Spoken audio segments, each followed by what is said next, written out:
أعوذ بالله من الشيطان الرجيم. بسم الله الرحمن الرحيم. يا أيها الناس اتقوا ربكم الذي خلقكم من نفس واحدة وخلق منها زوجها وبث منهما رجالا كثيرا ونساء واتقوا الله الذي تساءلون به والأرحام إن الله كان عليكم رقيبا.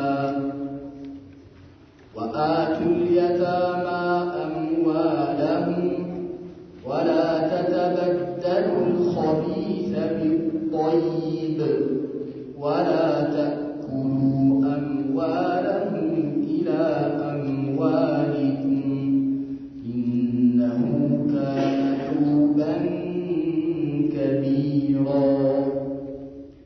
وإن خفتم ألا تقسطوا في اليتامى فانكحوا ما طاب لكم من النساء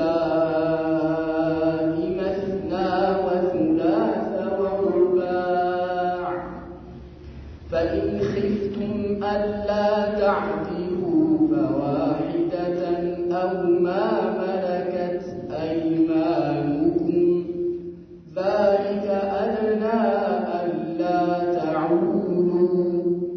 وآتوا النساء صدقاتهن نحلة فإن طبن لكم عن شيء منه نفسا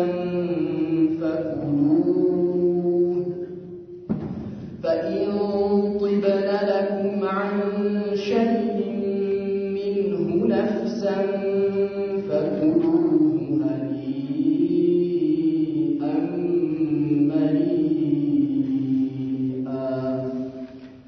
ولا تؤتوا السفهاء أموالكم التي جعل الله لكم قياما وارزقوهم فيها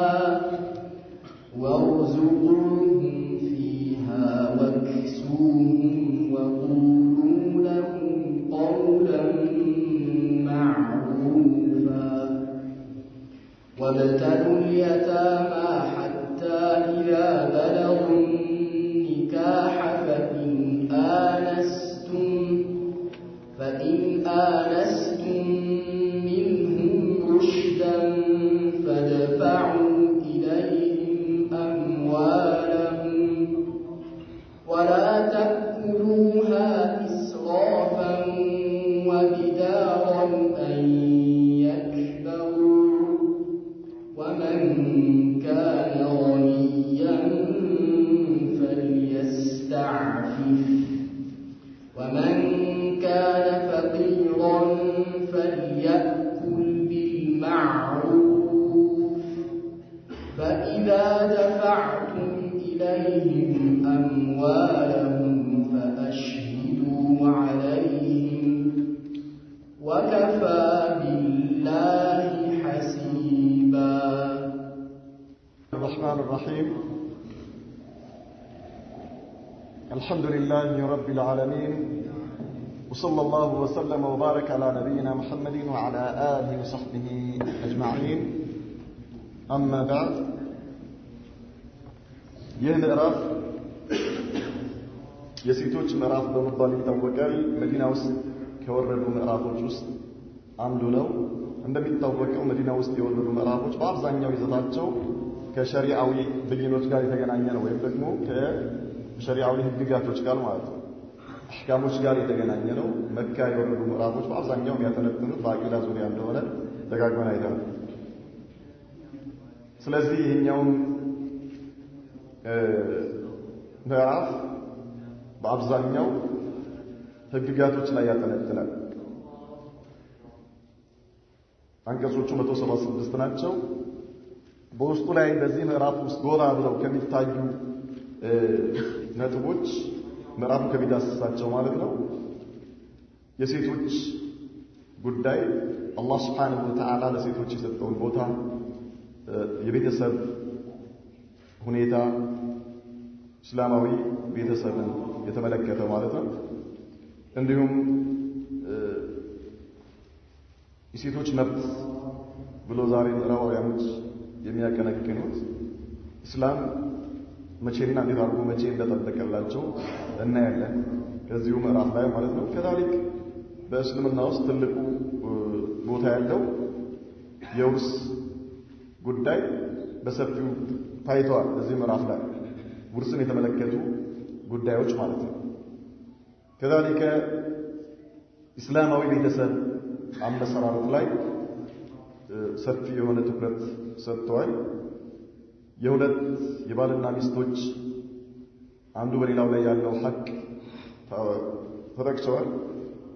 ምናልባት መካከላቸው በባልና ሚስቶች መካከል አለመግባባቶች ቢፈጠሩ በምን መልኩ መፈታት እንዳለበት አላህ ዘላለማዊ በሆነው መለኮታዊ የህይወት መመሪያ ውስጥ በዚሁ ምዕራፍ ላይ ጠቅሷል። መፍትሄው ማለት ነው በምን መልኩ መፈታት አለበት የሚለው።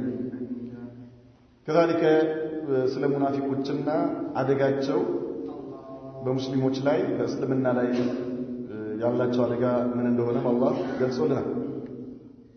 መጨረሻ አካባቢ ምዕራፉ የሚጓቸው ነሳራዎች ኢሳን አስመልክቶ የሄዱበት መንገድ ስተታቸውና ጥመታቸውን የሚገልጽ ይሆናል።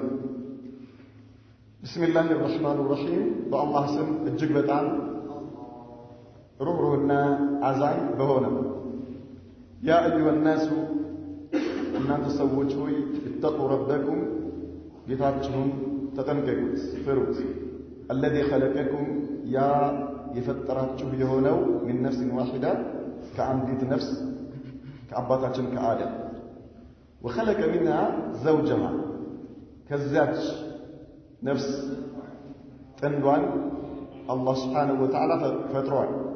وبث منهما ከዛ ከአንዷ ነፍስና ከእርሷ ከዛች ነፍስ ከፈጠራት ከጥንዷ ከሁለቱ ደግሞ በትኗል ሪጃለን ከሲረን ወኒሳአ ብዙ ወንዶችና ሴቶችን ማለት ነው ዘሮችን በትኗል። ወተቁላህ አላህን ተጠንቀቁት ፍሩት الذي تساءلون به والارحام ያ የምትጠየቁበት የሆነውንና ያኒ አላህን ፍሩት እንዲሁም ያ የምትጠየቁበት የሆነውን ዝምድናንም ከመቁረጥ ተጠንቀቁ። إن الله كان عليكم رقيبا الله سبحانه وتعالى በእናንተ ላይ ተቆጣጣሪ የሆነ ጌታ ነው። وآتوا اليتامى أموالهم የቲሞችን ገንዘቦቻቸውን ስጧቸው። ولا تتبدلوا الخبيث بالطيب حلال بحرام አትቀይሩት። ولا تأكلوا أموالهم إلى أموالكم የቲሞችን ገንዘብ ወደ ገንዘቦቻችሁ በመቀላቀል አትብሉት። إنه كان حبا كبيرا ይህ በጣም ትልቅ የሆነ ኃጢአት ነው። وإن خفتم ብትፈሩ ألا تقسطوا في اليتامى የቲሞች የሆኑ በስሮቻችሁ ያሉ ሴቶችን አግብታችሁ ፍትህ መጠበቅን ብትፈሩ فانكحوا አግቡ ما طاب لكم ለናንተ የተዋቡላችሁን من النساء ከሴቶች مثنى ሁለትም وثلاث ሶስትም ورباع አራትም فإن خفتم ألا تعدلوا ፍትህን መጠበቅን ብትፈሩ يعني ማጓደል ማለት ነው እናጓድላለን ብላችሁ ብትፈሩ فواحدة አንዲቷ ትበልጥላችኋለች أو ما ملكت أيمانكم ወይም እጆቻችሁ በባርነት የያዟቸውን ያዙ ذلك أدنى ألا تعولوا ይህ ላለመበደላችሁ በጣም የቀረበ ነው። وآتوا النساء صدقاتهن نحلة ሴቶችን መህሮቻቸውን በመልካም ፈቃደኝነት ስጧቸው فإن طبن لكم منه يعني فإن طبن لكم عن شيء منه ከዚያ ከምትሰጧቸው መህር ውስጥ እነርሱ ቢፈቅዱላችሁ በአማረ መልኩ ከፈቀዱላችሁ ፈኩሉ ሀኒአን መሪአን ጣፋጭና የተፈቀደ ሲሆን ብሉ በእናንተ ላይ ኃጢአት የለባችሁም ማለት ነው ወላ ትኡቱ ሱፈሃአ ቂሎችንም አትስጧቸው አምዋለኩም التي جعل الله لكم قياما يا ለእናንተ መተዳደሪያ አላህ ያደረገላችሁ የሆነውን ገንዘቦቻችሁን አትስጧቸው ወርዙቁሁም فيها በርሷ መግቧቸው ወክሱሁም አልብሷቸው وقولوا لهم قولا معروفا መልካም የሆነን ንግግር ተናገሯቸው وابتلوا اليتامى የቲሞቹንም ፈትኗቸው حتى اذا بلغوا النكاح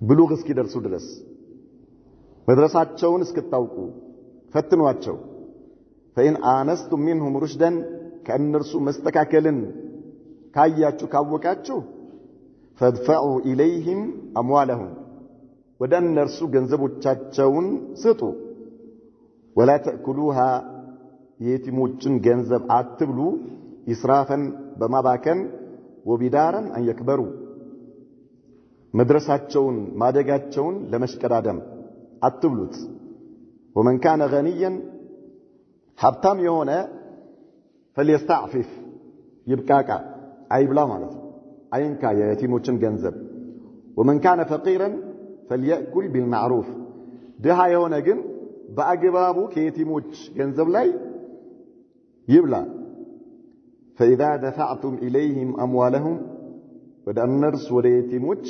ገንዘቦቻቸውን በምትሰጡ ጊዜ فأشهدوا عليهم አስመስክሩ በእነርሱ ላይ وكفى بالله حسيبا መቆጣጠር በአላህ ላይ በቃ አላህ ምን አለን ያ أيها الناس እናንተ ሰዎች ወይ አለ ይህ አጠቃላይ የሰው ዘሮችን የሰው ልጅን ነው አላህ Subhanahu Wa Ta'ala ኺጣብ የሚያደርገው ማለት ነው اتقوا ربكم ጌታችሁን ተጠንቀቁት ያ እናንተን የፈጠራችሁ ማለት ነው الذي خلقكم من نفس واحدة ከአንድ ነፍስ የፈጠራችሁ የሆነውን ጌታ አላህን كلكم من آدم وآدم من تراب አሉ ነብዩ መሐመድ ሰለላሁ ዐለይሂ ወሰለም ሁላችሁም ከአደም ነው የተፈጠራችሁት አደም ደግሞ ከአፈር ነው የተፈጠረው ስለዚህ ሁላችሁም የአንድ አባት ልጆች ናችሁ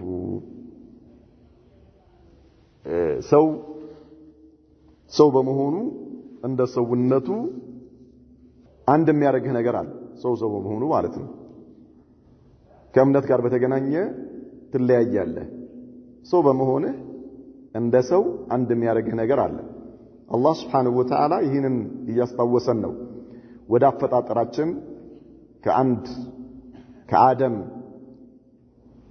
የተፈጠርን መሆናችንን የሚያስታውሰን ማለት ነው الذي خلقكم من نفس واحدة كأن نفس فتراتችሁ የሆነው ያ አላህ ጌታችሁን ተጠንቀቁት ፍሩት وخلق منها زوجها ከዛች ነፍስ ጥንዷን ፈጠረ ማን ሐዋን ማለት ይሄ ነገር ምናልባት ወይ ደግሞ ዛሬ ሰዎች እንደሚሉት ኢንሳንያ እንደሚሉት ማለት ነው ያኒ ሰው መሆን ከእምነት ይቀደማል ይላሉ ይሄ ባጢል ነው نعم ሰው መሆነ በሆነ መልኩ አንድ ያደርጋል የሚያገናኝህ ነገር አለ አንድ ሰው መንገድ ላይ ወጥቶ ተርቦ ብታየው እምነቱ ምንድነው ጎሳው ምንድነው ብለህ አትጠይቅም የምትችለውን ነገር ታደርግለታለህ ይሄ ነው አላህ Subhanahu Wa Ta'ala يعني ከአንድ ነፍስ የፈጠረ ስለሆነ ትስስሩ አለ ለዚህ ነው አላህ ወደዛ ነገር የሚመልሰን ማለት ነው الذي خلقكم من نفس واحدة وخلق منها زوجها ከርሷ ጥንዷን ፈጠረላት ከማን ከአደም ማንን ሐዋ ነብዩ መሐመድ ሰለላሁ ዐለይሂ ወሰለም ምን አሉ በሐዲሳቸው خلقت المرأة من الرجل ያል ሴት ልጅ ከወንድ ተፈጠረች አሉ ሴት ልጅ ከወንድ ነው የተፈጠረችው فجعل نحمتها في الرجل ያል ስሜቷ በወንድ ላይ ተደረገ የሴት ከወንድ ስለተፈጠረች ስሜቷ በወንድ ላይ ተደርጓል አለ በኋላ ገመድ አዘጋጁ ሊሉን ነው وخلق الرجل من الارض ወንድ ልጅ ከአፈር ተፈጠራል ማን አባታችን አደም ከምንድን ነው የተፈጠረው ከአፈር አይደለ እናታችን ሐዋስ ከማን የተፈጠረችው ከአደም فجعل نهمته في الارض የወንድ ልጅ ደግሞ ፍላጎቱና ስሜቱ በምድር ላይ ተደረገ በአፈር ላይ ተደረገ فاحبسوا نساءكم ሴቶቻችሁን ያዟቸው ተቆጣጠሯቸው ሰሯቸው አፈትልከው ወደ ወንድ እንዳይሄዱባችሁ ማለት ነው فجعل نهمتها في الرجل نهمة ማለት شهية ማለት ነው يعني ፍላጎትህ ስሜትህ ማለት ነው ስለዚህ የሴት ልጅ ከወንድ ስለተፈጠረች ስሜቷ ፍላጎቷ ወደ ወንድ ነውና ያለው እሰር ተብለሃል ማለት ነው እሰር እሺ ልጅህን መሰር እህትህን መሰር ባለቤትህን መሰር በገመድ አይደለም አስረህ እንዳትወጣ ጠዋት وهكذا ايضا يا الله መልእክተኛ ነብዩ መሐመድ ሰለላሁ ዐለይሂ ወሰለም በዚህ መልኩ ሴቶችን ተጠባበቋቸዋል ከወንድ ስለተፈጠሩ ወንዶች ደግሞ ከአፈር ስለተፈጠሩ ብዙ ጊዜ ወደ መሬት ያዘነብላሉ ወደ አፈር ነው ፍላጎታቸው ማለት ይሄ ብዙ ጊዜ እኛ የከተማ ልጆች ብዙ ላይ ገባን ይችላል ነገር ግን አባቶቻችንን ስናስብ እናቀዋለን ይገባናል በትክክል ማለት ነው አባቶቻችን ምናልባት አንዳንዶች አባቶቻቸውም እዚህ ሊሆኑ ይችላሉ ላይገባቸው ይችላል ግን በአብዛኛው ገጠር አካባቢ ክፍለ ሀገር አካባቢ ያሉ አባቶቻችን ስሜታቸው ከእርሻ ጋር ያላቸው ትስስር ህይወታቸው እንዴት አይነት ትስስር እንዳለው ስታቅ ይሄ የነብዩ መሐመድ ሰለላሁ ዐለይሂ ወሰለም ንግግር ማዕናው ይገባሃል አላህ እንዴት አድርጎ እንዳስተሳሰራቸው ማለት ነው ይሄ የሆነው ከአባታቸው የወረሱት ነገር ነው ከአደም አስላቸው ስለሆነ ማለት ነው አፈሩ በሌላ ሐዲስ ላይ የአላህ መልእክተኛ ነብዩ መሐመድ ሰለላሁ ዐለይሂ ወሰለም ان المرأة خلقت من ضلع ከወንድ ልጅ ከአደም ከግራ ጎኑ ካለ አጥንት ነው የተፈጠረችው وان اعوج شيء في الضلع اعلى የላኛው ክፍል ነው በጣም ጠማማው አሉ فان ذهبت تقيمه كسرته استاكلوا ካልክ ተሰብረዋለህ وان استمتعت بها وفيها عوج ከተጣቀምክባት እንደዛው እንደ ጥመቱ እንዳለ ተጣቀምባት እንጂ አቃናው ካል ተሰብረዋለህ ከስሩሃ ጠላቁሃ አሉ በሌላ ሐዲሳቸው ላይ አላህ መልእክተኛ ሴትን አቃናለሁ የምትል ከሆነ ተሰብራታለህ አሉ መስበሩ ማለት መፍታቱ ነው አሉ ስለዚህ ያቺ ውጃጇ እንዳለች ተጠቀም እንግዲህ አላህ ይጠብቀን ማለት ነው አንዳንድ ሰዎች በምን ይመስሏታል ሴትን በንብ ይመስሏቸዋል ንብ ይነድፈሃል ሲነድፍህ ያቃጥልሃል ነገር ግን ነደፈችኝ አቃጠለችኝ ብለህ ንቧን ምን ታረጋታለህ እሺ ትጨፈልቃታለህ ለምንድን ነው ማትጨፈልቃት ሙስቴ ለምን ማር ትሰጣለች አህሰንት ከጨፈለቃት ማሩ ከየት ታመጣለህ ስለዚህ እሳቱን እየቻልክ ማሩን መብላት ነው ማለት ነው ወከዛ ያው ሴቶች ሁሉም ማለት አይደለም አንዳንዶች ማሻአላህ ያ አላህ ሳሊህ ያደረጋቸዋል አንዳንድ ደግሞ ሚጥሚጣ የሆነ ምላስ ያላቸው አሉ ታቃጥላለች በምላሷ ትለበልብሃለች ምላሱ ምንም አይደለም ቻለው ስነ ምግባሯ የተበላሸ ከሆነ ግን አደጋ ነው የአላህ መልእክተኛ ሶስት ሰዎች አላህ ዱዓቸውን አይቀበላቸውም ብለው አንደኛው የተበላሸ ስነ ምግባር ያላት ሚስት ኖራው ያልፈታት ከሆናል የተበላሸ ስነ ምግባር ማለት በጣም ብዙ ነገር ያጠቃልላል በውስጡ ክብሯን የማትጠብቅ ያንተንም ክብር የማትጠብቅልና የተለያየ እንዲህ አይነት ሚስት ኖሮት ያልፈታትና ከሷው ጋር ደዩስ ሆኖ የሚኖር ከሆነ ይሄ ዱዓ ቢያደርግ አላህ አይቀበለውም። ሱብሃንአላህ አልዓዚም። በብዙ ነገር ስነ ምግባር ያኒ በጣም ብዙ ነገር ነው የሚይዘው። አማ ምላስ ይሄ ምንም ውስጥ ያብሽርሽ አላህ ይወደድሽ። نعم اذا وخلق منها زوجها ከዚያች ነፍስ ከአባታችን ከአደም ነፍስ ምን ፈጠረ? እናታችን ሐዋን ፈጠረ።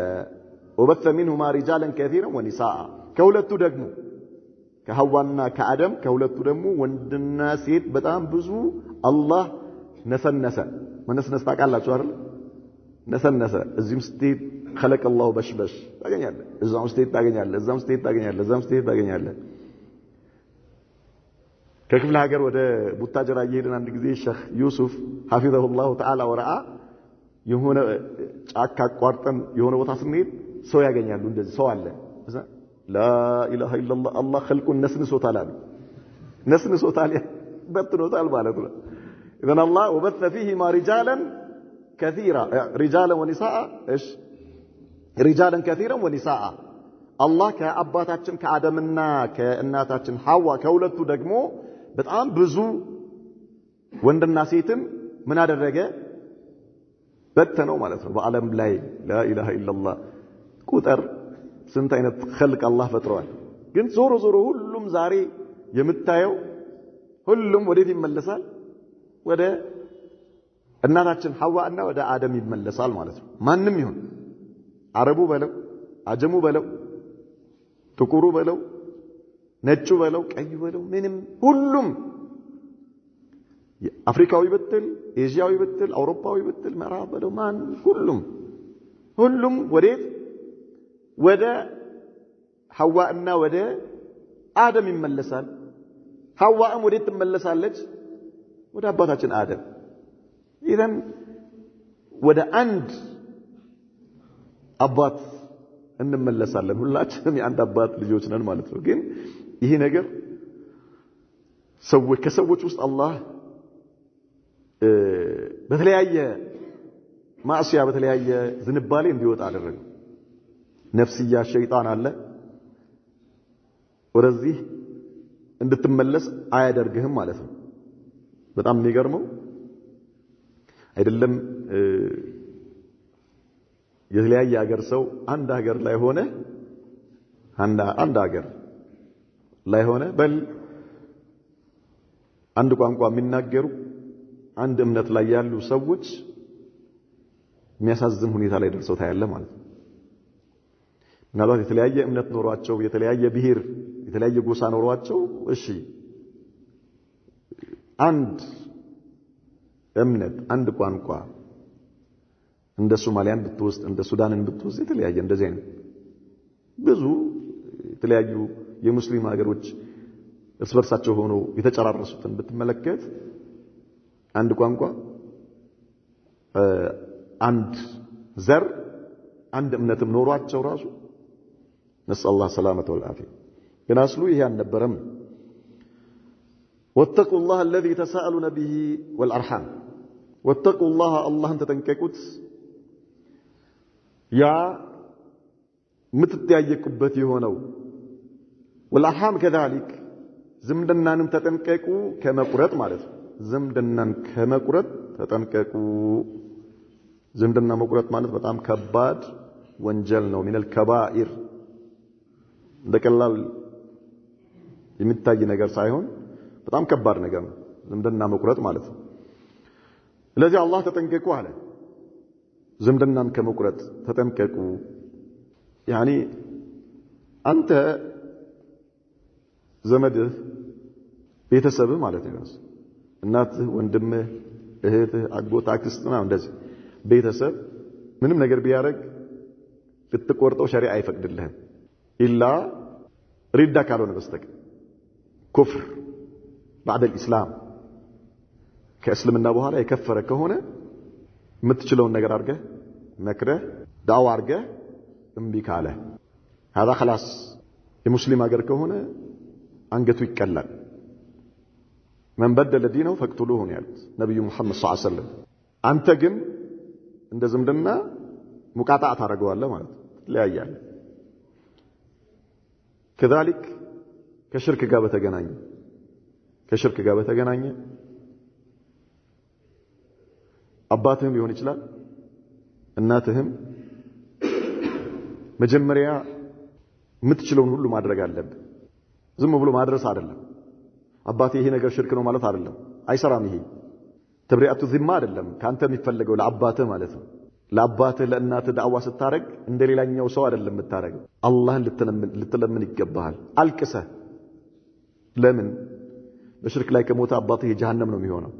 አባትህ ማለት ነው የጀሃነም፣ እናትህ በሽርክ ላይ ከሞተች የጀሃነም ነው የምትሆነው። አንተን የወለደች እናት የጀሃነም፣ አንተን የወለደ አባት የጀሃነም ይሆናል። ይህንን አስበህ ዱዓ አድርግ፣ አላህን ለምን፣ አላህ ይቀበልሃል። እውነተኛ ከሆንክ إذا كنت صادقا እውነተኛ ከሆንክ በልብህ እውነተኛ ከሆንክ አላህ ይቀበላል። ዱዓህን አላህ ይቀበልህና ሂዳያ አላህ ይሰጥልሃል ለቤተሰብህ ማለት ነው። የአቡ ሁረይራ እናትን ታሪክ ሰምተናል። ነብዩ መሐመድን ሰለላሁ ዐለይሂ ወሰለም ሰደበችበት። እያለቀሰ ወደ ነብዩ ሄደ። ያ ረሱላህ ሰለላሁ ዐለይሂ ወሰለም እናቴ በእርሱ ላይ የማልፈልገውን ነገር ተናገረችብኝ፣ ዱዓ አድርጉልኝ አላቸው። እናቴ ጀሃነም ልትሆንብኝ ነው። ሱብሃንአላህ፣ እናቴ ጀሃነም ልትሆንብኝ ነውና ዱዓ አድርጉልኝ። ሂድ አሉት። ሂድና እናትህን ወደ እስልምና ጥራት። ወደ እናቱ እስኪመለስ ድረስ አላህ ልቧን ከፍቶት እየታጠበች ጠበቀችው። ሲያንኳኳ የሚከፍተው የለም፣ የሆነ ድምጽ ይሰማል፣ የውሃ ድምጽ።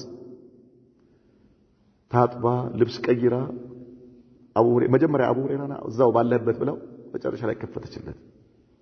አሽሀዱ አን ላ ኢላሃ ኢላላህ ወአነ ሙሐመደን ረሱሉላህ። እናቱ ጋር ሳይገባ እያለቀሰ ወደ ነብዩ ጋር ተመለሰ። እናቱን ከመሳሙ በፊት እሷን ከማቀፉ በፊት መጀመሪያ በሐዘን ነበር እያለቀሰ ሄዶ ነብዩ ጋር። አሁን ደግሞ የደስታ ለቅሶ እያለቀሰ ወደ ነብዩ ጋር ሄደ። ያ ረሱላህ ሰለላሁ ዐለይሂ ወሰለም ዱዓኦትን እኮ አላህ ሰማዎት።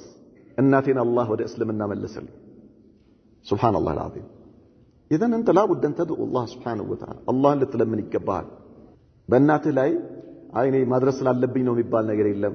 በአባትህ ላይ ማድረስ ስላለብኝ ነው የሚባል። ነቢዩላህ ኢብራሂም አለይሂ ሰላም ነበር አባትየው ዞር በል ከዚህ እወግርሃለሁ እገልሃለሁ ሲሏቸው ያ አበቲ ነበር የሚላቸው። ያ አበቲ አባቴ ሆይ። ሽፍተ ከይፍ ጥሪውን ተመልከት። እስሉብ ከአባት ጋር ከእናት ጋር ዱዓ በጣም ዱዓ ታረጋለህ። ከዛ በኋላ ምናልባት ዱዓህን አታቋርጥም፣ ነገር ግን ልትርቅ ትችላለህ።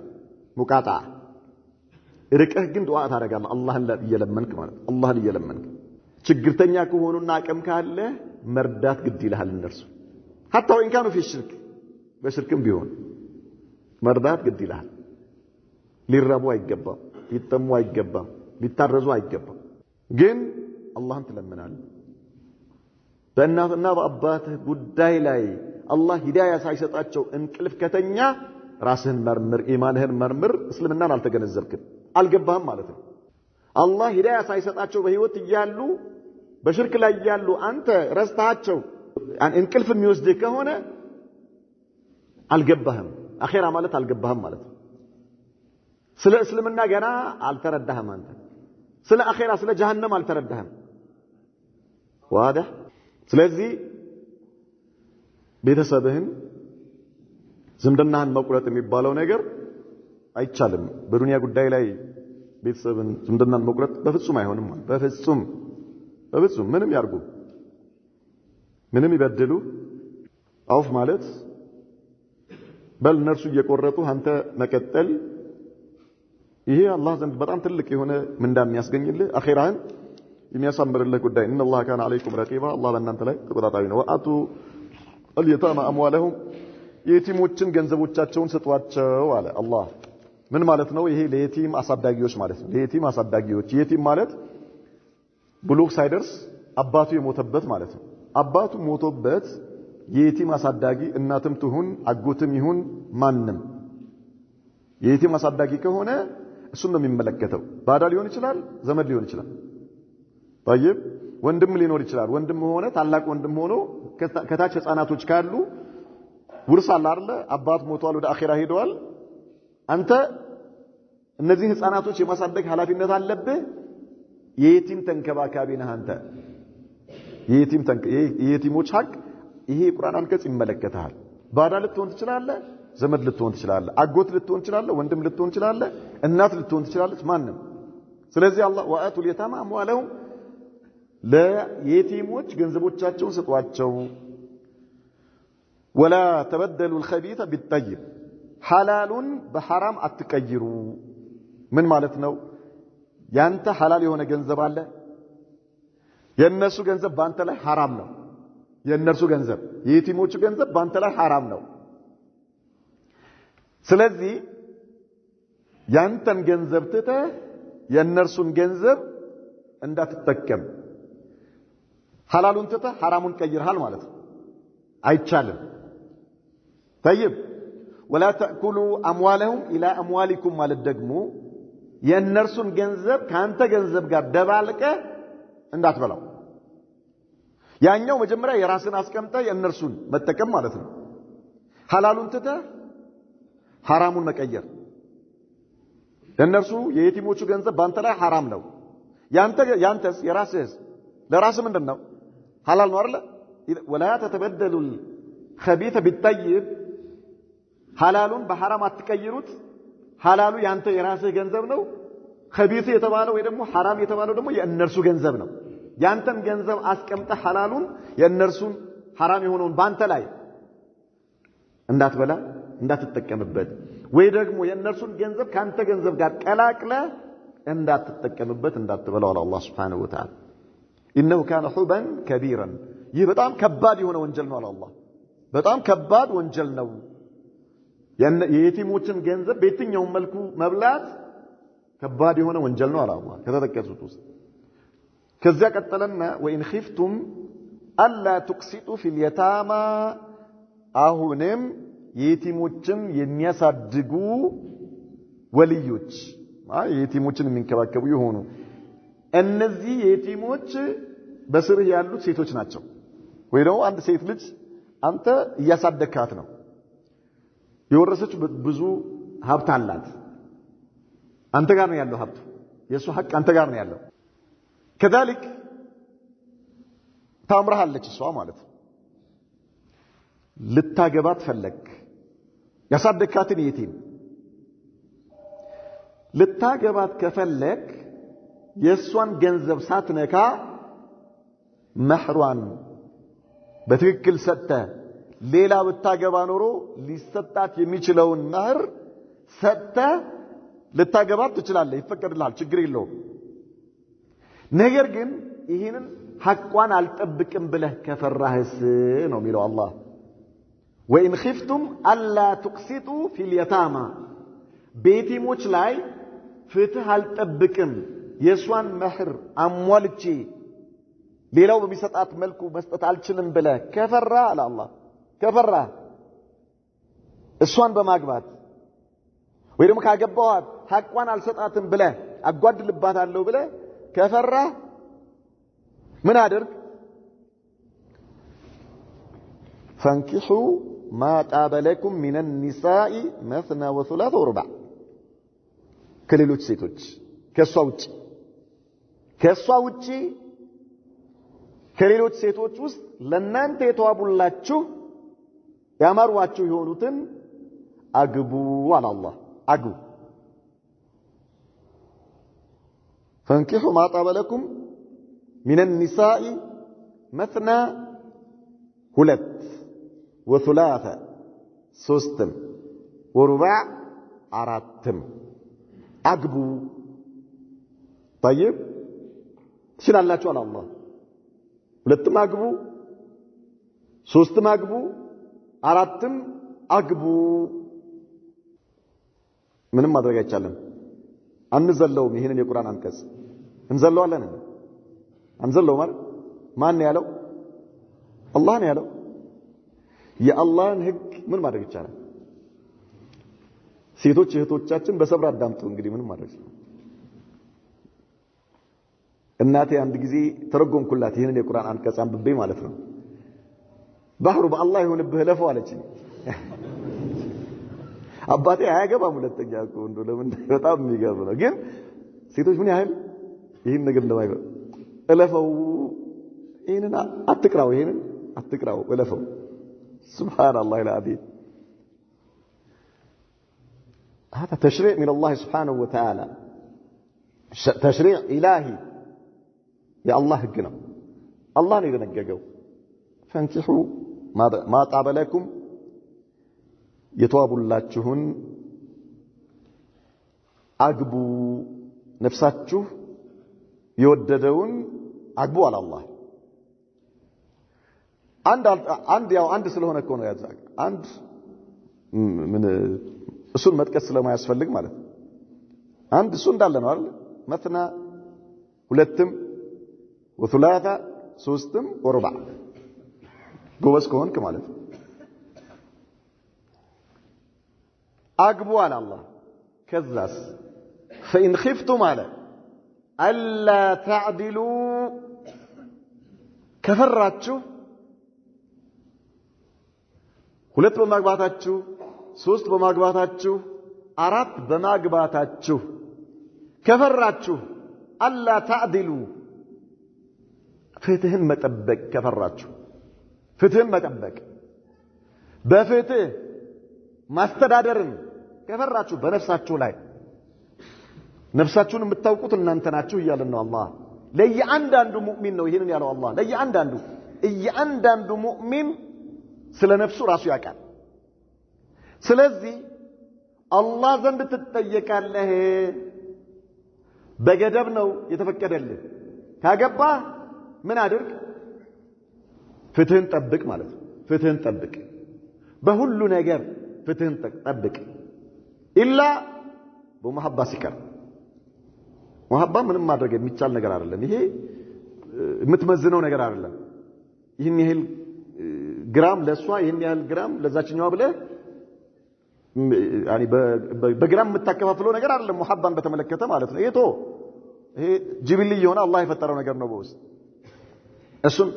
ለዚህ ነው ነብዩ መሐመድ ሰለላሁ ዐለይሂ ወሰለም አላህ ሆይ በማልችለው ነገር እንዳትይዘኝ በምችለው ነገር እርዳኝ ያለ። ሌላ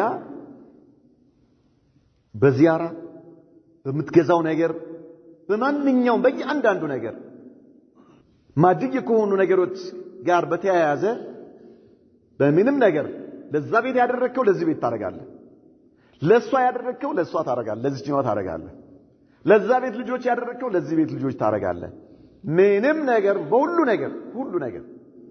ሁሉ ነገር እዛችኛው ጋር ስትሄድ ፈገግ እያልክ ነው የምትሄደው። እዚህኛውም ጋር ፈገግ እያልክ ነው። እዚህ ፊትህን እያጨፈገክ እዛ እየተፍለቀለክ አይቻልም። አድል አይደለም ማለት ነው። ዋደ አድል አይደለም። ምንም ነገር በየአንዳንዱ ነገር ትጠየቃለህ። በየአንዳንዱ ነገር ማለት ሁለተኛ ሚስት የምታገባው የመጀመሪያዋን ለመበቀል ከሆነ ወንጀለኛ ነህ አንተ። እሷን ልቀጣት ብለህ ከሆነ ማለት ነው ይሄ ከባድ ወንጀል ነው፣ አይቻልም።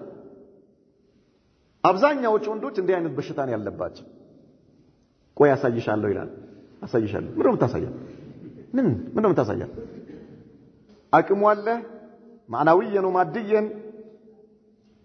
አቅም ሲባል ማዕናዊየን በሁሉ ነገር ማለት ነው።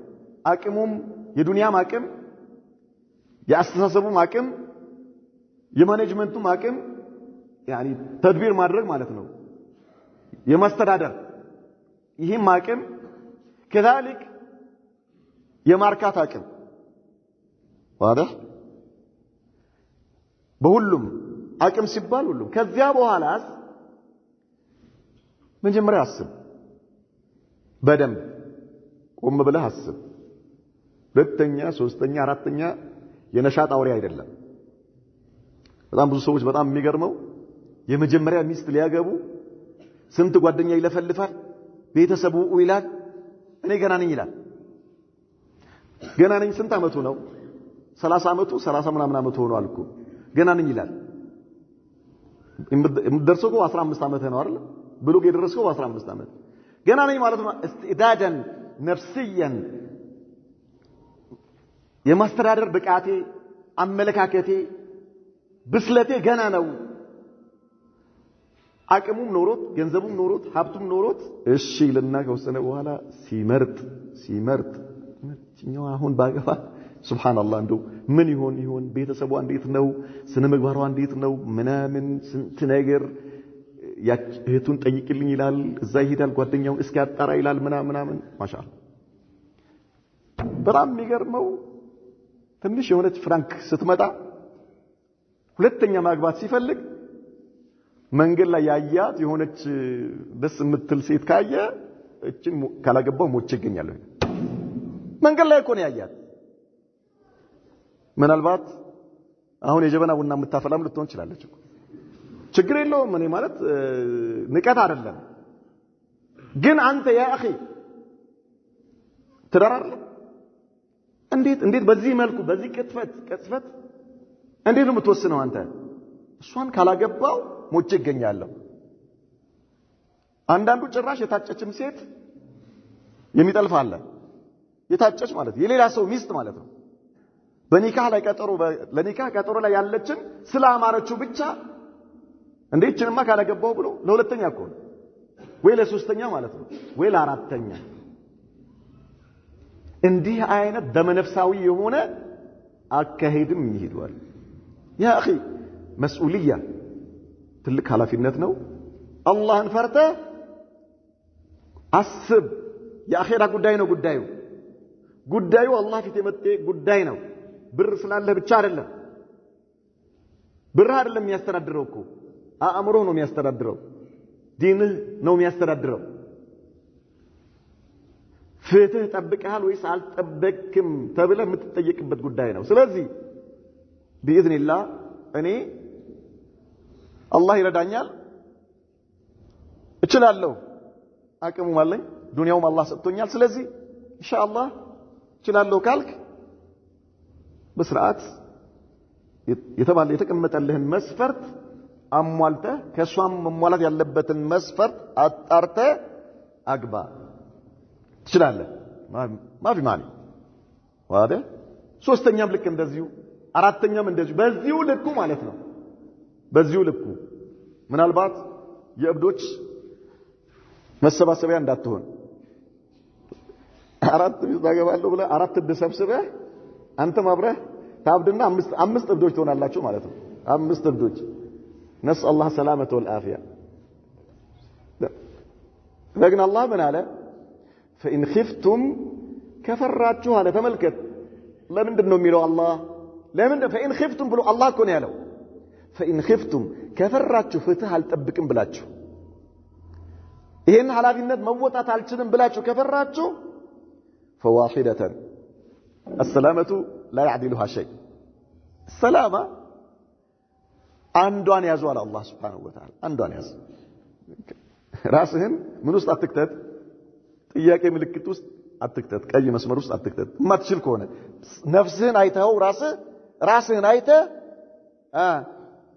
እንዴ አራ ምን ጣጣለው እንኳን እኔ እንደው ቢፈቀድ ኖሮ 10 ማስተዳድራለሁ አላሁ አክበር ዛደከላህ አላህ ይጨምርልህ ቢስሚላህ ሀያ አራቱንም አግባና ዋኛ ምን ችግር አለው ከዛስ አይደለም ይሄ ነገር ቆይ አይ መረጋጋት ያስፈልጋል እስኪ ልፈትሽ ፈትሽ በጣም የሚገርም እንዴ አላህ ፈቅዶ ሲያበቃ አግቡ ብሎ አላህ ፈቅዶ ግን ያገቡ ሰዎችን ሁሉ ስትጠይቅ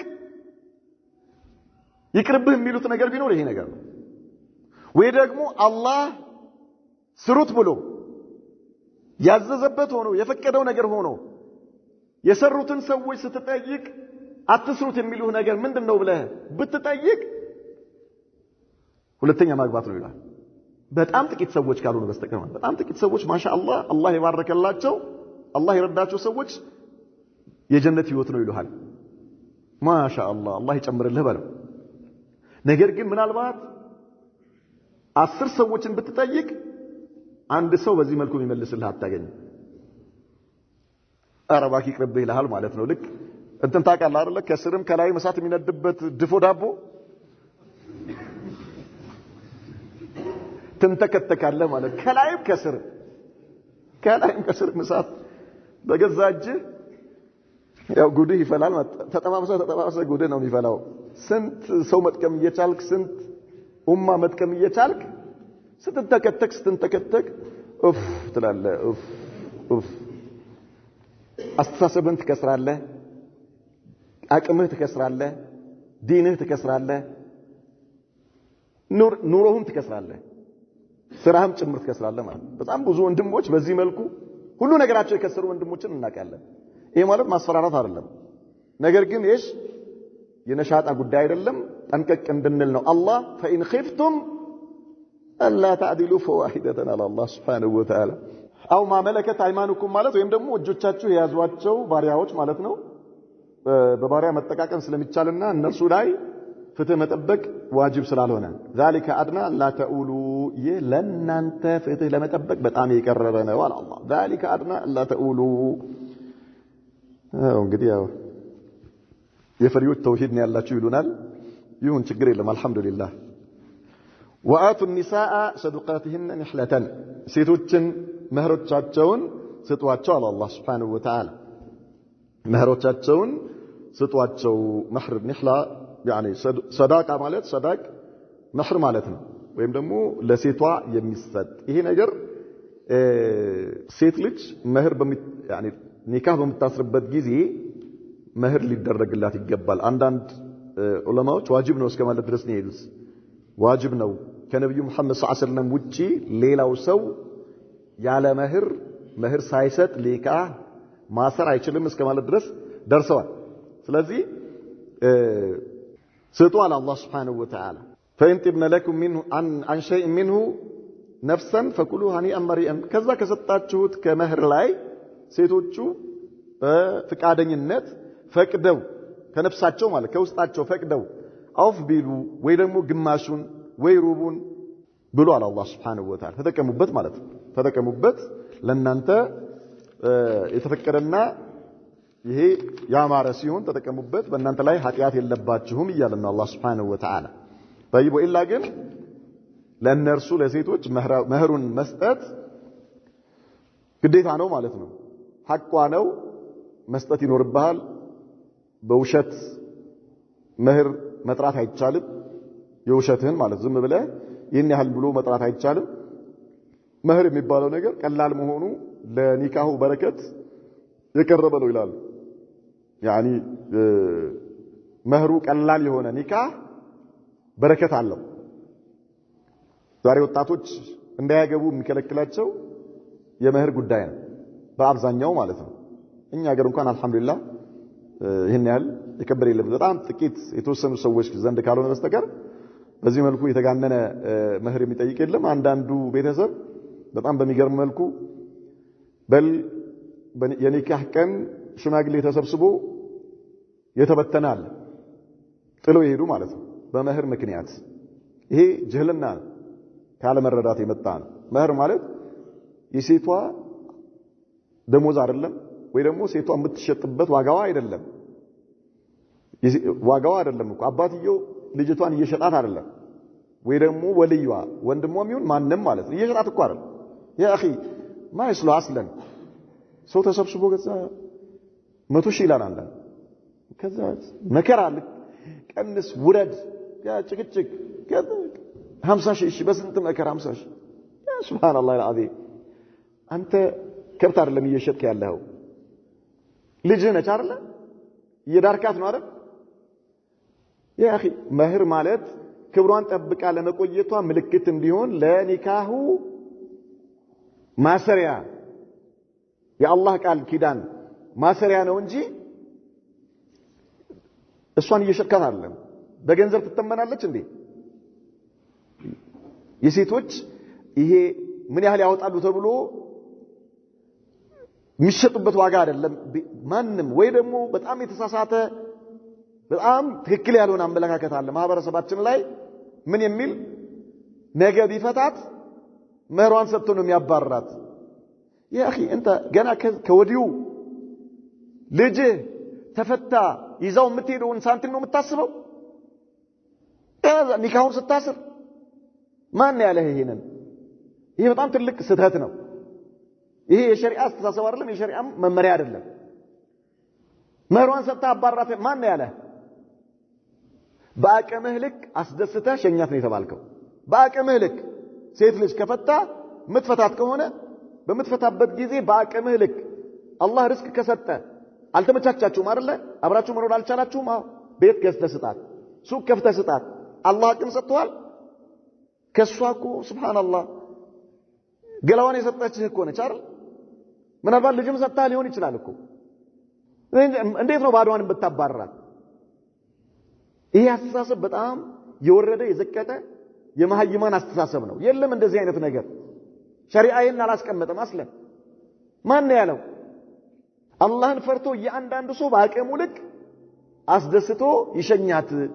አስደስተሸኝ ነው የተባልከው በአቅምህ ልክ እንጂ የዛኔ ኒካህ ሲታሰር ባሰርከው መህር እሱን ሰጥተህ አባር ማን ያለ? እንዲህ አይነት አስተሳሰብ ማህበረሰባችን ውስጥ አለና አንዳንድ ቦታ ላይ በጣም ሲከራከሩ መጨረሻው ምን ሆናችሁ ነው ምናምን ስትላቸው እንዴ እንደው አላህ ያምጣው እንጂ እኮ ቢፈታት እኮ ምን አላት ለሷ? ላ ኢላሃ ኢላላህ ማን ያለው? خطأ አንደኛ መጀመሪያ ላይ ሁለቱም ቤተሰብ መነየት ያለበት ምንድነው? አላህ ሸሪዓ يعني ኒካህን ያዘዘበት ምክንያት ቤተሰብ እንዲፈራ ነው አይደል? ቤተሰብ እንዲፈራ እኮ ልጅ እንዲወለድ ነው። ነብዩ መሐመድ ሰለላሁ ዐለይሂ ወሰለም የምትወልድና የምትወደድ የሆነችን አግቡ አሉ። لماذا فاني مكاثر بكم الامم يوم القيامه እኔ በእናንተ በኡመቶቼ ብዛት የቂያማ ቀን ተፎካክሬ ላሸንፍባችሁ እፈልጋለሁ። ኢደን ከኒካህ የሚፈልገው ምንድነው? ዘር ማብዛት ነው፣ ልጅ መውለድ ነው። ግልጽ አይደል? የሚፈልገው ይሄ ነው እንጂ ምን ይሆነ ላ። ስለዚህ አንተም ይሄ ትዳር የተባረከ ትዳር እንዲሆን ያማረ ትዳር እንዲሆን አላህን የሚፈሩ ልጆች የሚፈጠሩበት طيب እንዲህ አይነት ትዳር እስላማዊ ትዳር አላህ የሚወደው ትዳር እንዲሆን ነው እንጂ መለየት ያለብህ ገና ለገና ሊፋቱ ይችላሉ ምናምን ላ አበዳን። ስለዚህ መህር የሚባለው ነገር በአግባቡና በልኩ ልንረዳው ይገባል። ማይስሉ አስለን መጀመሪያ ላይ በዚህ በመህር ጉዳይ ተጨቃጭቀ እንዴት ነው ጤነኛ ትዳር ይሆናል ብለህ የምታስበው? አይሆንም። አስለን የባሰው መጥፎ ነው። በትዳሩ ውስጥ የሆነ መጥፎ ጠባሳ እንድትጥል ነው የሚያደርግህ። በልጅ ላይ የምትጨቃጨቅ ከሆነ ባልየው ምን አይነት ክብር ነው የሚሰጣል? ለአንተ ምን አይነት አመላከት ይኖረዋል? ሐታ ኒካው ታስሮ ቢሄድ ራሱ ማለት ነው። አንተ ሊያኖራት ከሚወስዳት ከባሏ ጋር በኒካህ ተጨቃጭቀ ምን አይነት የልጅህ ባል ለአንተ ምን አይነት አመላከት ነው የሚኖረው?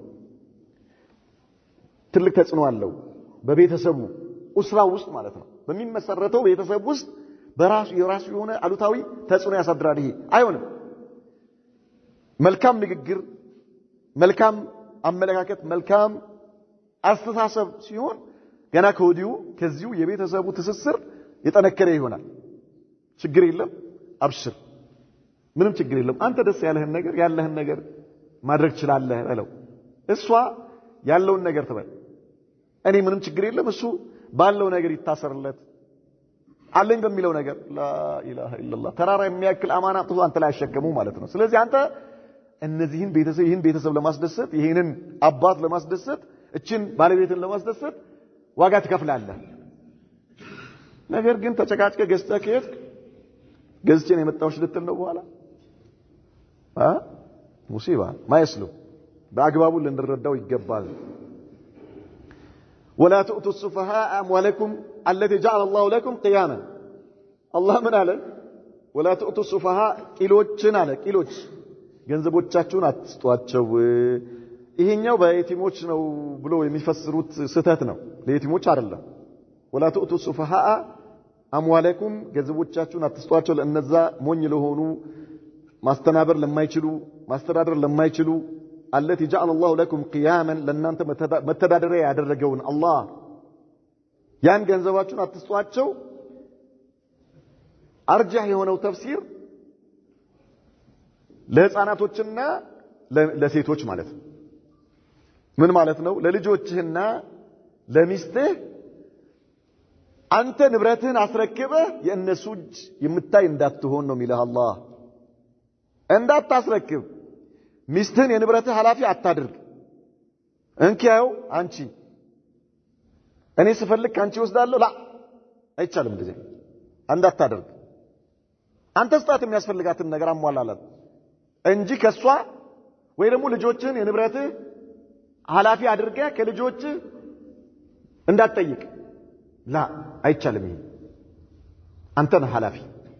الرجال قوامون على النساء بما فضل الله من اموالهم يا الله سبحانه وتعالى الله يبلا ያርገዋል። ማስተናበሩ ያንተ ነው፣ ማስተዳደሩ ያንተ ነው። ዋዳ መስራቱ ያንተ ነው። ባንተ ላይ ነው ኃላፊነቱ የተጣለው። ስለዚህ አንተ አላህ የሰጠህን ሀብት አይ እኔ ምን አስጨነቀኝ በቃ እነሱ ይስሩ ብለህ ምን ልትሆን ቁጭ ብለህ እርጥብ እሳት ልትበላ ነው ለእነሱ አስረክበህ ወይስ ምን ልታረግ ነው? ምን ልትሆን ነው? ላ አይቻልም። ባለቤትህ ልጆችን ታሳድግ፣ ቤትህን ትጠብቅ፣ ክብርህን ትጠብቅ፣ ንብረትህን ትጠብቅ። ዋዳ አላህን ትፍራ። አንተስ አስተዳድር። አንተ የሚያስፈልጋትን ነገር አሟላ። ለልጆች የሚያስፈልጋቸውን ነገር አንተ አሟላላቸው። ማገዝ ያለባቸው ነገር ካለ ማገዝ ባለባቸው ቦታና ሁኔታ ላይ ያግዙ።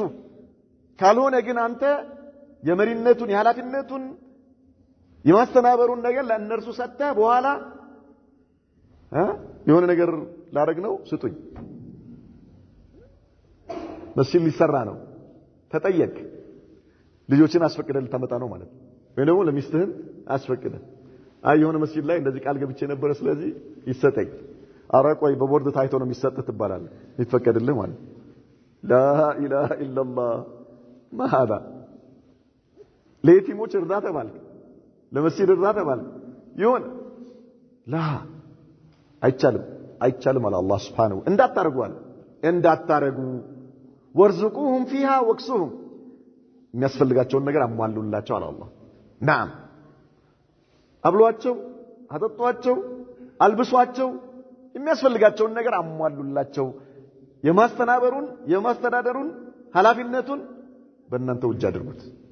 አንተው ጋር ይሁን ነው የተባልከው። አንተው ጋር ምናልባት خلل ያለበት ከሆነ ሰውየው አቅሉ ላይ ማለት ነው አቅሉ ላይ خلل ያለበት ከሆነ የማስተዳደር ብቃት ከሌለው ልጆቹ ከእናታቸው ጋር ሆነው ማስተናበርና በአግባቡ ማስኬድ የሚችሉ ከሆነ ማስኬድ ይችላል። ወይ ደግሞ መጀመሪያ ጤነኛ ነበረ ሰውየው አላህ ይጠብቀንና የሆነ ሰዓት ላይ የሆነ አፋት ገጠመው ከዛ በኋላ ንብረቱን አላግባብ እንደፈለገ ማድረግ ውስጥ ከገባ ላ የዚህን ጊዜ ይሄ ሌላ ሁክም ነው ያለው። ነገር ግን አንተ ጤነኛ ነህ፣ ብቃቱ አለ፣ ሰርተህ አምጣህ አይደለ? ሰርተህ ያመጣኸውን ምንም ሳትሆን ማስተዳደር እየቻልክ አይ خلاص ይሄው ለእናንተ አስተናብሩ ወይ ደግሞ እናንተ ወጪ አድርጉ ብለህ አንተ በኋላ ከእነርሱ እንዳትለምን ነው የተባልከው። ወርዝቁሁም ፊሃ ወክሱሁም ወቁሉ ለሁም ቀውለን ማዕሩፈን መልካም ንግግርን ተናገሯቸው። ቤተሰቦቻችሁን በመልካም አኗኗር፣ በመልካም አነጋገር፣ በመልካም ስነ ምግባር አናኑሯቸው እያለ ነው አላህ Subhanahu Wa Ta'ala። ወብተሉል የታማ የቲሞችን ፈትኗቸው حتى اذا بلغوا النكاح አቅመ አዳም መድረሳቸውን ስታውቁ ድረስ ደርሰዋል ወይስ አልደረሱም? አእምሯቸው በስለዋል? ንብረታቸውን ተቀብለው ለማስተዳደር በትክክል ማስተናበር ይችላሉ ወይ ብላችሁ ሞክሯቸው ከማስረከባቸው በፊት። ለማን? የቲም ማሳዳጊዎችን ነው የሚመለከተው። የቲም እያሳደግክ ነው ኃላፊነቱን ወስደህ አንተ ጋር ያለውን ውርሱ የወረሰውን ሀብት ለሱ ለማስረከብ መጀመሪያ የአእምሮ ብስለት የአስተናበሩ ሁኔታ ፈትሸው እየው በትክክል ቢሰጠው ይሄ ገንዘብ ቢሰጠው ትክክለኛ ቦታ ላይ ማዋል ይችላል፣ በትክክል ማስተናበር ይችላል ካልክ فإن أنستم منهم رشدا ማስተካከልን ካገኛችሁ ከእነርሱ ከተረዳችሁ ካወቃችሁ فادفعوا إليهم أموالهم على الله يزهن جزء أسركبواتشو ገንዘቦቻቸውን አስረክቧቸው አንተ ስትንከባከበው የነበረው አንተ ስታራባው የነበረው አንተ ስትጠብቀው የነበረውን ሀብት ይሄ ሀብት ያንተ ሐቅ ነው ውርስ ነው ከአባትህ አውርሶህ የሞተው የሱ ነው ስለዚህ ይኸውልህ ከዛሬ ጀምሮ ኃላፊነቱ ያንተ ነው በትክክል በሚገባው ቦታ ላይ አውል አላህን ፍራ እንዳታባክን በሐራም ነገር ላይ እንዳታውል طيب በዚህ መልኩ فادفعوا إليهم أموالهم على الله ولا تأكلوها كما سركباتችሁ በፊት የየቲሞችን ሐቅ እንዳትበሉ على الله እንዳትበሉት ኢስራፈን በማባከን የየቲሞችን ሐቅ አለአግባብ እያባከናችሁ እንዳትበሉ ወቢዳረን ማለት አንየክበሩ ደርሰው ገንዘባቸው ከመረከባቸው በፊት ማጥፋት አለብኝ ብለህ እንዳታጠፋ አቅመ አዳም ደርሰው ሐቅን ብለው ሳይጠይቁኝ ብለህ የነርሱን ማደግና መብታቸው መጠየቅ ደረጃ ላይ ከመድረሳቸው በፊት መብላት አለብኝ ማባከን አለብኝ ብለህ እንዳትበላ ነው ይላል አላህ እንዳትበላ طيب وبدار أن يكبروا ومن كان غنيا فليستعفف የየቲም አሳዳጊ ሆኖ አቅም ካለው በራሱ መተዳደር የሚችል ከሆነ አይንካ አላህ ከየቲሞቹ ሐቅ አይንካ ምንም ነገር እንዳይቀላቀል ምንም ነገር አይውሰድ አቅም እስካለው ድረስ ሀብት ካለው خلاص የእነርሱን ለብቻው ምን ያድርግ ለብቻው አድርጎ ይንከባከብ ያሳድግላቸው ያራባላቸው ለእነርሱ የሚያስፈልጋቸው ነገር ከዛ ላይ ማውጣት ይችላል ከራሳቸው ላይ ማለት ነው ለእርሱ ግን እርሱን በተመለከተ ቤተሰቡንም በተመለከተ አቅም ካለው ከየቲሞች ሐቅ ላይ አይንካ አላህ فليستعفف ይብቃቃ በራሱ አይንካባቸዋል ومن كان فقيرا فليأكل بالمعروف ደሃ ከሆነስ የየቲም አሳዳጊው ምን ማለት ነው የቲም አለ የወረሰው ሀብት አለው ኃላፊነቱን ወስዶ እያሳደገው ያለውስ አቅም የለውም ደሃ ነው ስለዚህ ከተወው ማሳደጉን ትቶ አይኔ ኃላፊነቱን አልወስድም ካለ የዚህ የየቲም ሐቅ ሊጠፋ ነው አይሱን እንከባከባለሁ ደግሞ ካለ አቅም የለውም ደሃ ነው ለራሱ ስለዚህ ምን ያድርግ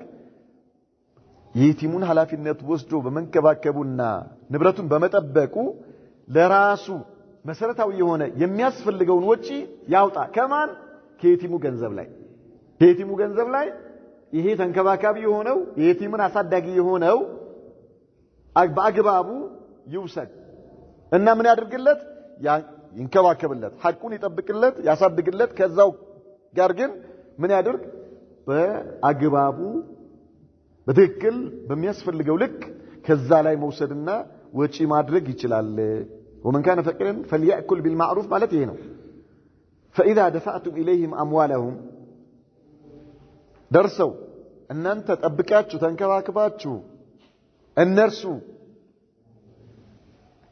አድገው መረከብ የሚችሉበት ደረጃ ላይ ራሳቸው ማስተዳደር የሚችሉበት ራሳቸውን መቆጣጠርና በአግባቡ ንብረታቸውን በቦታ ማድረግ የሚችሉበት ደረጃ ላይ በደረሱበት ጊዜ ስታስረክቧቸው ለእነርሱ ያለውን ሀብት በምታስረክቡ ጊዜ አላ ፈአሽሂዱ አለይሂም አስመስክሩ አላህ አስመስክሩ ይሄው እኔ እስከ ዛሬ ድረስ የዚህ ልጅ ወይ ደግሞ እነዚህ ልጆች የቲሞች ነበሩ ይሄን ያህል ውርስ የሆነ ሀብታቸው እኔ ጋር ነበር በዚህ ይሄን ያህል እንደዚህ ነበር ይሄ እንደዚህ ነው በዚህ መልኩ ወይ በንግድ እንደዚህ አድርጌ ከዚህ አንስቼ ይሄን ያህል እዚህ አድርሼላቸዋለሁ ይሄ የእነሱ ሐቅ ነው ይሄውላችሁ ሳስረክባቸው ተመልከቱ ብለህ አስመስክር طيب